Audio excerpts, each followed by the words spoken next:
Là, Gemara, elle vient, elle pose la question. Si Yosef Hatzadik ne s'était pas occupé de la Gvoura de Yaakov Avinu, alors les frères ne seraient pas occupés. Ve'aktiv, arrête, il y a écrit dans le Pasuk, Vaïsou Otobana, Bartsa Kenan.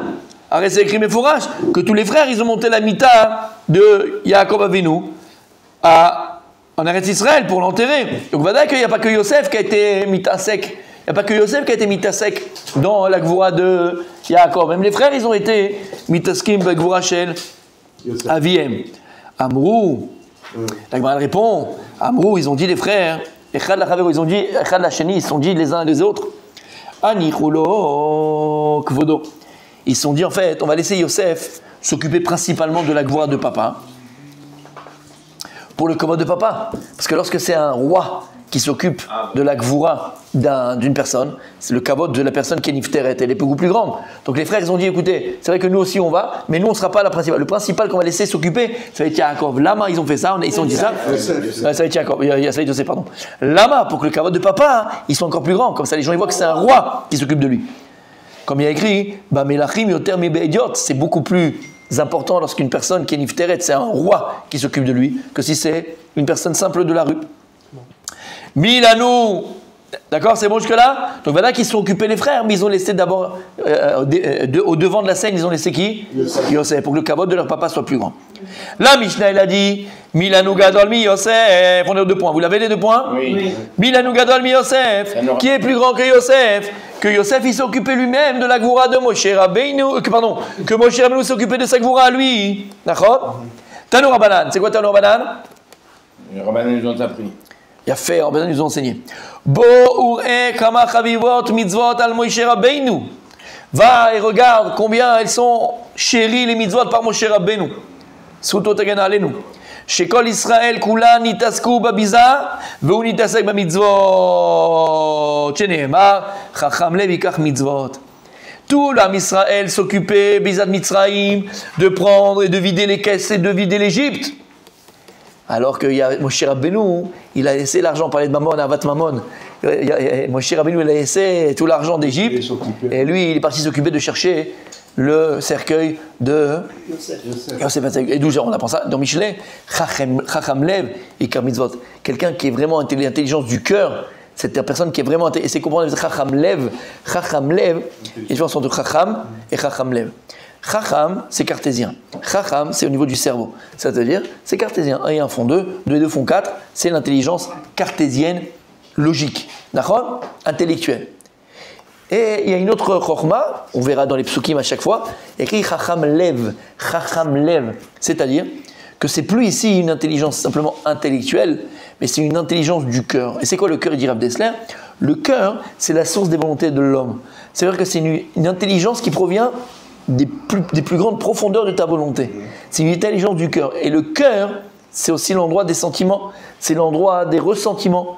Et il y a des choses que tu peux ressentir ou sentir avec le cœur que l'esprit ne comprend pas. Rappelez-vous, bon, l'histoire que j'amène tout le temps, mais celle-là, c'est bateau. Tu te rappelles l'histoire que j'amène? Il a fait Mehod? Il a fait. C'est l'histoire bateau, d'accord, pour illustrer, mais vous avez compris tout seul. Mais si je pourrais illustrer, c'est comme une fois, il y a une femme qui est partie voir la veille de Shabbat chez le rabbin de la ville. Et elle lui a posé une question d'Alakha. Elle lui a dit, est-ce qu'on a le droit de manger chalavi du lait pendant chalavi les repas de Shabbat? Un chacham dans la tête intellectuelle cartésien, il prend le Shulchan Aruch, il dit, non ma fille, tu sais ma fille, il faut manger de la viande, c'est important de manger de la viande, c'est comme ça la halakha, c'est machin. Ouais, elle s'en va. Mais le chacham Lev, il ne va pas dire, c'est pas sa question, c'est qu'en vérité cette femme-là, elle n'a pas de viande pour manger Shabbat. C'est pour ça qu'elle pose cette question-là. Qu'est-ce que le chacham Lev? Il va dans la cuisine, il prend un morceau de viande et il lui donne. Ça c'est chachmat al-Lev. C'est pour ça dans la Torah ils disent kol chachmei Lev. C'est pour ça que je dis, on le retrouve souvent dans les psukim. Et c'est ça qu'il dit Rav Dessler. Il dit Rav Dessler, même dans la façon d'étudier la Torah. Dans la façon d'étudier la Torah, tu trouveras des gens qui sont chachamim. Mais chachmat ha-sechel. C'est juste une intelligence, juste entre guillemets, c'est déjà pas mal, intelligence d'esprit. Juste une question, un dayan aujourd'hui, il doit juger avec chachmat ha-lev aussi, pas uniquement. Les deux, il faut les deux. Vadaï. Et du coup, c'est. Vadaï. C'est primordial. Sinon, l'intelligent devient idiot. Exactement, parce que de lui dire oui c'est permis ou c'est interdit, oui. C'est un idiot ce mec-là. Exact. Oh là En là. même temps, on dit que si C'est pas la même lettre, mais bon. chez un pauvre au tribunal, Oui. le pauvre il s'est mal comporté, d'accord, il doit trancher malgré tout, pas parce que c'est un pauvre. Bien sûr. Donc Tout à fait. chaque chose à sa place, mais Bien sûr.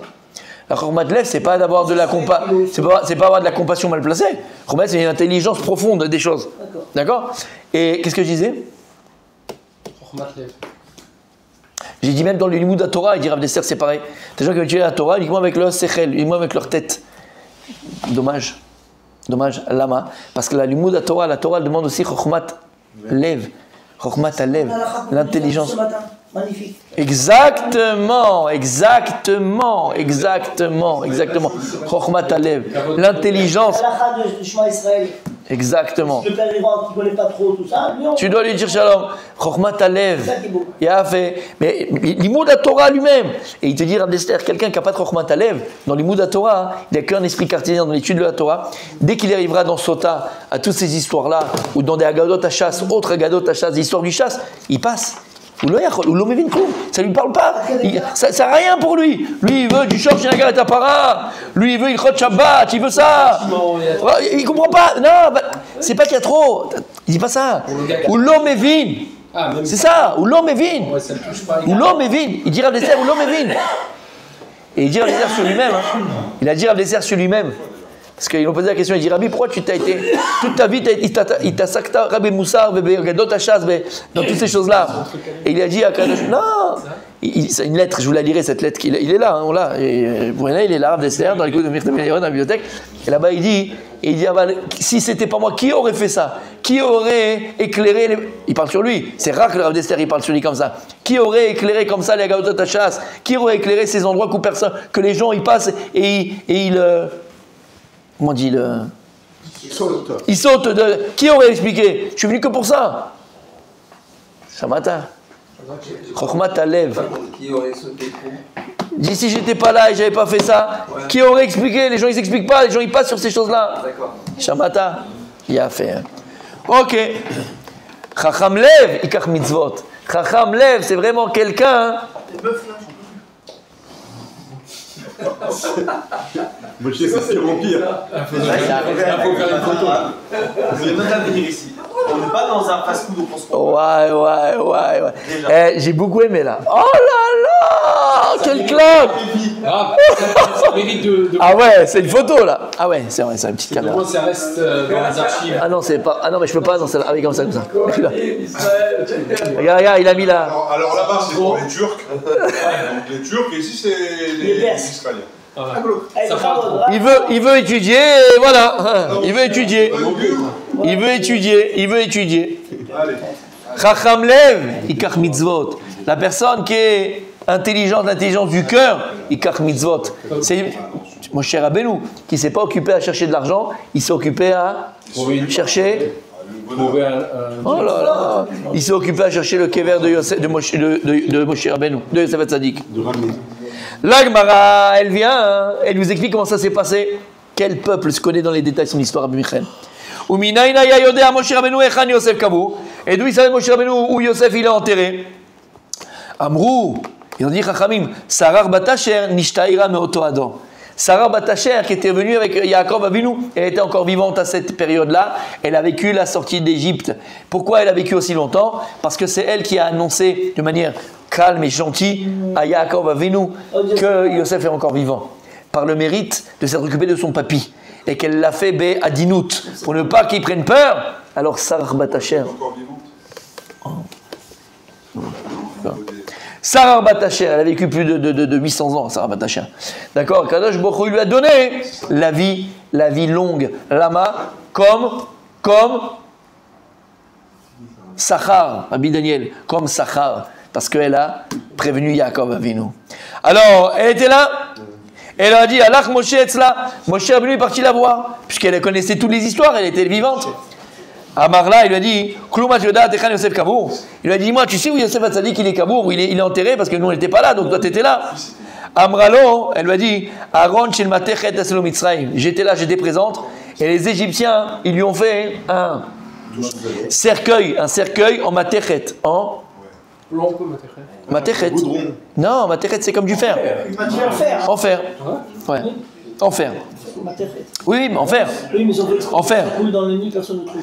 Vekavu benilou sana, et ils l'ont jeté dans le Nil. Pourquoi? Comme ils voyaient que Yosef c'était quelqu'un de kadosh, quelqu'un de saint, et depuis qu'il était là, pour que le Nil soit béni, ils ont mis Yosef dans le Que Nil. personne ne trouve. Ouais. Kedeshit barichou memav, pour que ses os soient bénis, la Gemara dit. Alach Moshe v'amad tzfata nilus.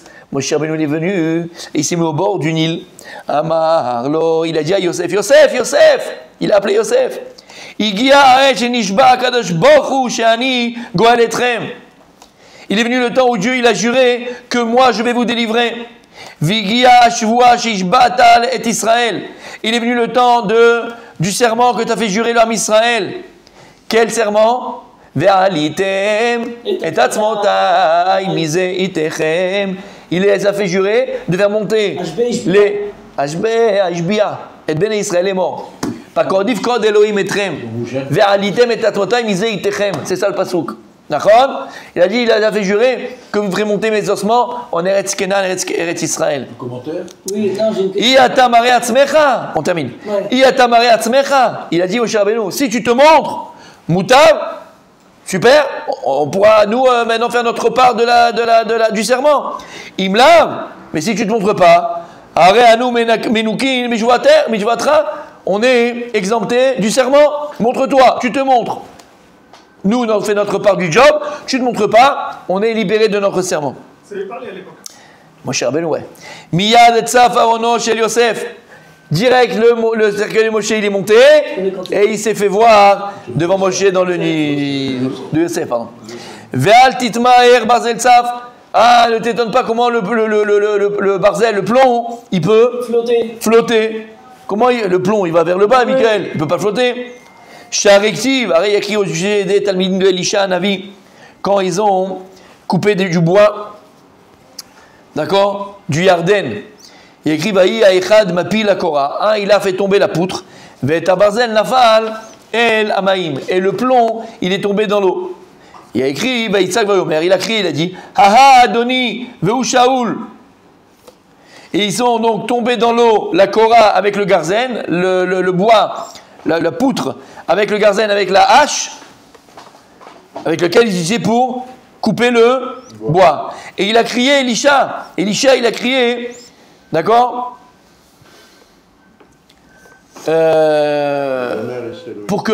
Pour le garzen, comment elle s'appelle le garzen? J'ai dit la hache. D'accord? Pour que la hache, elle était empruntée. Il n'avait pas de quoi rembourser. S'il perdait la hache, il ne pouvait pas rembourser celui qui lui a prêté la hache pour couper. Alors il a crié Vayomer Ish Elohim Ananafal. Ah, elle est tombée. Il a jeté un bois là-bas et il a fait remonter la hache, alors que la hache elle est très lourde et elle va vers le bas. Donc tu vois que quoi? Que si déjà un petit prophète, Elisha, entre guillemets par rapport au Moshe Rabbeinu, il a pu faire remonter une hache qui est faite de plomb, d'accord, qui va vers le bas, il a fait monter dans de l'eau. Alors Yosef Hatzadi, Moshe Rabbeinu, Rabban shel Israël, Navi shel Israël, il n'est pas fort pour pouvoir, il n'a pas la force de pouvoir faire monter le cercueil de Yosef. Quand du fait qu'il a demandé à ce qu'il remonte, il savait. C'est pire qu'Avot, il savait. Il a dit Annie. Alors, Dvarim Kavachomer, Uma Elisha Telmido shel Eliyahu ve'Eliyahu Telmido shel Moshe, Tsar Bazel Mipanav. Si déjà Elisha qui était l'élève de Eliyahu, Eliyahu c'est l'élève de Moshe, il a réussi à faire ça a flotté du plomb. Moshe Rabbeinu, Moshe Rabbeinu, donc ne t'étonne pas mon tzaddik. Ne t'étonne pas, on parle de Moshe Rabbeinu ici mon tzaddik. C'est clair? C'est ma question. Eh bien tu vois, il répond toi que je t'ai dit, attends jusqu'à la fin. Donc, question de Rabbi Michel. Non, juste t'as dit Annie quand il a parlé au... Je savais. Ouais, vas-y, regarde. C'est bizarre de la part de Moshe. J'attendais ça. Eh oui.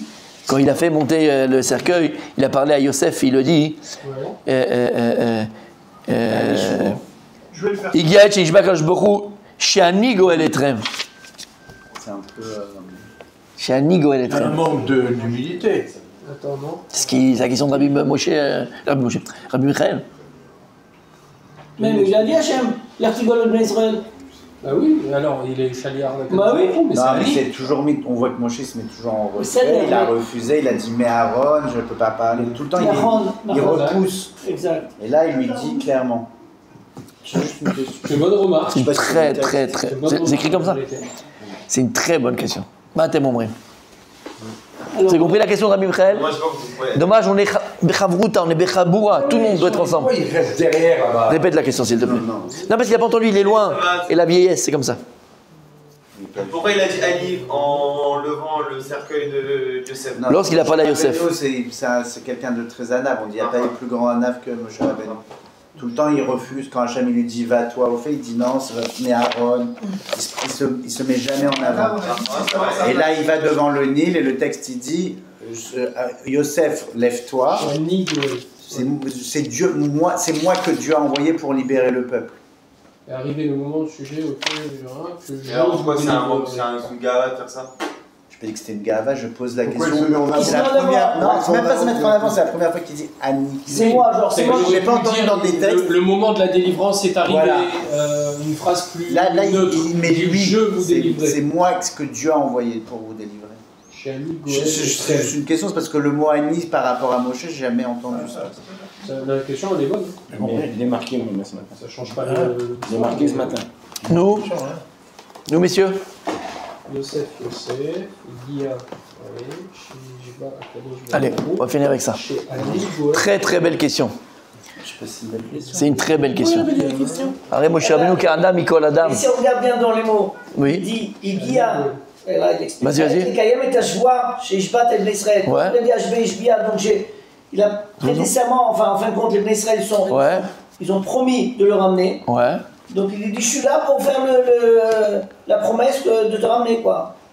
D'accord, il n'a pas dit ça. Il a dit que Shani égale Etrem. Il est venu la promesse de Dieu que je vais vous délivrer. C'est vrai que Shani égale Etrem, c'est bizarre, c'est Moshe Rabbeinu qui parle. Peut-être pour se mettre au niveau, pour le rassurer. Ça lui va pas de parler comme ça. Attends, ouais. Ça lui va pas. Attends. Pour se mettre au niveau et pour le rassurer quelque part. Oublie rassurer, c'est quoi? Vas-y, c'est quoi un niveau?